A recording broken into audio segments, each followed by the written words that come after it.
Hello guys, how's it going? My name is Dalaran, and in today's video I decided to give you guys my top 5 reasons why I play Rogue, primarily for Battle for Azeroth.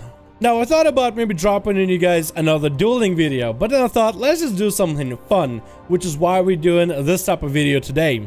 First of all, I am gonna go with the clickbaity top 5 reasons because I think I can convince you in 5 reasons alone why you might want to start playing Rogue or even get one as an alt. Now, this video is also going to take a look at rogues from the aspect of Battle for Azeroth, so it's not really going to consider any of the other expansions, but more like in terms of BFA, how does rogue hold up? This is going to be very important primarily with some of the content like dungeons and raids. So let's dive into what rogue is all about as of Battle for Azeroth and some of the reasons why you guys should pick one up. First of all, let's all agree that the aspect of stealth in video games has been absolutely amazing, and I think that's one of the things that draws a lot of people to Rogue. People always talk about flying or maybe even being able to hit enemies from afar that gives you that freedom to do whatever you want, but I would say that stealth is probably the most freeing experience ever.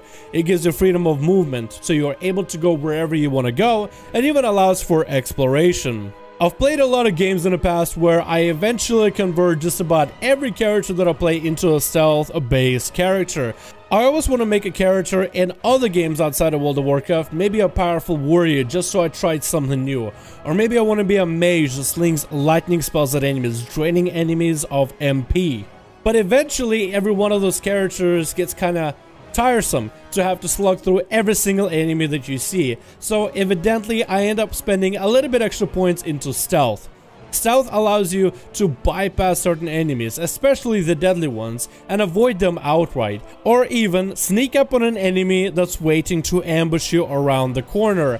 That gives you so much more exploration, so much more control. To have to go into, let's say, a cave full of spiders and bears, like in Skyrim, and be able to sneak around every enemy, get to the treasure, make it out without having to fight and disturb a single living thing. Now, if you apply this to World of Warcraft, clearing dungeons and old raids becomes a lot more easier when it comes to having stealth. You can simply bypass every single enemy. Otherwise, you have to run around and basically scorch earth and fire throughout the whole dungeon, killing every little ad that sees you in its path. You can simply bypass it all, kill the main bosses, and get out there scot-free with some easy loot. It also makes questing a lot easier, as you simply can get to the objective, avoiding all the enemies, and in PvP, it's evident. You get the drop on an enemy, choosing what fights you want to fight, and what fights you don't. I would even say that stealth might give a new player who's new to a game even more reason to play a stealthy character. I know that everybody will say you should probably play a hunter so that your pet can tank for you while you dispatch the enemy from a distance, but when you have stealth where you don't even need to fight the enemy, where you can just avoid them outright, I don't know, man, I just find a bit more value in that and a bit more exploration and curiosity that creeps up with me, knowing that I can bypass enemies undetected. Next up, especially for Battle for Azeroth, is going to be group content. Now, I know a lot of you guys probably believe that rogues are all about being lone wolves. In a lot of games, rogues generally don't have a lot to offer to the party, like buffs or healing. But rogues are incredibly good for Battle for Azeroth as of right now. In raids, we do good damage compared to the other classes in the current raid tier. We have versatile 3-spec options that lets us dispatch the enemy however we please, and we are overall tanky. We're not really somebody who's going to take the brunt of damage, but rather we're going to dodge abilities and be elusive. We have Feint, which reduces our AoE damage by 50%. We have Cloak of Shadows, making us immune to certain magical abilities. And we have Cheat Death, so if we are ever close to dying, we'll be able to be saved by our own abilities. And if things ever go bad, we can just vanish out of a really bad situation. Now take all of those bonuses and apply that into Mythic Plus, and add Shroud of Concealment, which allows to give your party momentary stealth for a short time to bypass certain hard trash packs that your team would rather not want to do. So talk about a time saver while also alleviating some of the stress from your team party. If you play a rogue in Battle for Azeroth, there's a pretty good chance that a lot of people will want you in their groups, especially if you're someone who just likes to do solo pugging. Number 3 on the list is gonna be a little bit weird, and I'll have to explain this one a bit because not everyone is gonna agree, but I believe rogues also have some of the best transmogs and transmog options out there. First of all, let's take a look at leather and just how many classes encompass the leather variety of gear. We have druids, we have monks, we have edge boy demon hunters, and rogues looking deadly with Bloodfang set. So as a rogue, you can choose from a variety of different pieces that you can even crisscross together to make up your own personalized apparel outfit for your deadly assassin. Now, not everyone is gonna agree with me that transmog should have been on this list, because transmogs is really subjective. But when it comes to end game gear, I believe transmogs do make a difference. For example, when you get a piece of gear from a difficult boss, you want to look badass, you want to look awesome, right? It's great that the piece of gear gives you a little bit of stats that you want, but in the end game, if your character has good stats but also looks awesome, that has that visual appeal, visual eye candy that a lot of us crave. So with rogues, wearing leather, it gives you the most variety of gear to choose from to make your character look absolutely badass. I would say rogues have probably some of the best unique styles of gameplay between each spec. Now, a lot of classes that are triple DPS spec classes have a little bit of that samey feel to them in terms of how they play, but rogues are a little bit different. First of all, you have Outlaw, which is a spec that's all about piratey nature with massive blade flurry cleave playstyle and some range damage with pistol shots. Maybe it's not your cup of tea. You might want to try some assassination with bleeds and poisons of a deadly assassin.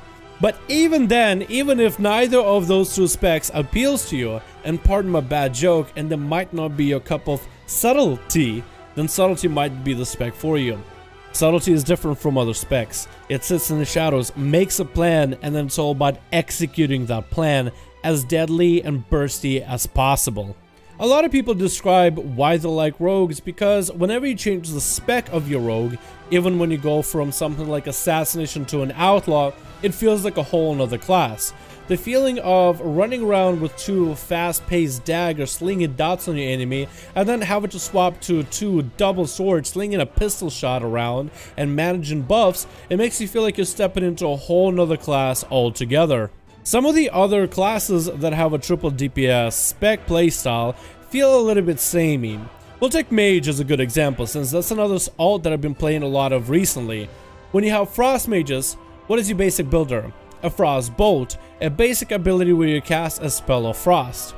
Then you swap to Fire. What do you have? You have a Fire Bolt, a basic ability where you cast fire.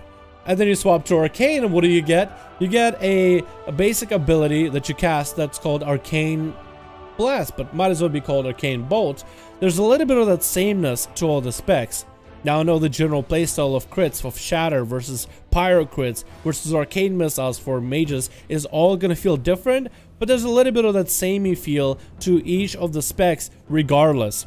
When it comes to rogues, even your basic common point builders feel different. The way that Center Strike hits your enemy is gonna feel different than a guaranteed 2 common points of Mutilate versus Backstab / Shadow Strike you feel of Subtlety. And isn't that exactly what we want? Imagine you've been playing a spec in the game and Blizzard made some changes maybe you might not even like or even agree with. You move on to another spec of your class and it feels totally different without having to change your whole role altogether. You're still all about doing damage, it's just how you do it. For rogues have been one of the most fun aspects in terms of what the specs all offer and how different they feel to play. Lastly, and this one is going to be kind of a give and take here because some people agree while others don't, I love the idea of what rogues are all about when it comes to the idea of control. Rogues control every fight they're in. Some people feel like when they're fighting against a challenging boss or a challenging new foe in a battleground, it's kind of up in the air who wins or loses. But when it comes to playing a rogue, you get that feeling of control. You can control when you burst. You can control when your enemy doesn't burst by crowd controlling them. You can control more than one enemy with sabs, blinds, stuns. You have a variety of different CCs to work with. You can control how you perform in a fight. You can control just about every aspect of the game, or at least have a feeling of control. And this is one of the things that a lot of people want to feel out of WoW. A lot of RNG. There's a lot of things that are unpredictable. But when it comes to Rogue, you know how you can deal with the situation. You know what kind of result you're gonna get out of a fight. You know if you play your cards right, you know exactly the result that you will get. And some people love that. And I do too. Thank you guys so much for watching this video. I do hope you enjoyed. Let me know your thoughts in the comments below. Hopefully this video convinces you guys to at least level a rogue as an alt, if not a main. I feel like one of the main questions a lot of people ask me is, how do I keep playing World of Warcraft for expansions and expansions and expansions? And it's a lot easier when you're playing a class or even a spec that you simply love playing. And maybe rogue might just be for you. Thank you guys again so much for watching. Hope you enjoyed. Hopefully this video helped convince you guys. Let me know your thoughts in the comments, and I'll see all of you guys in another video.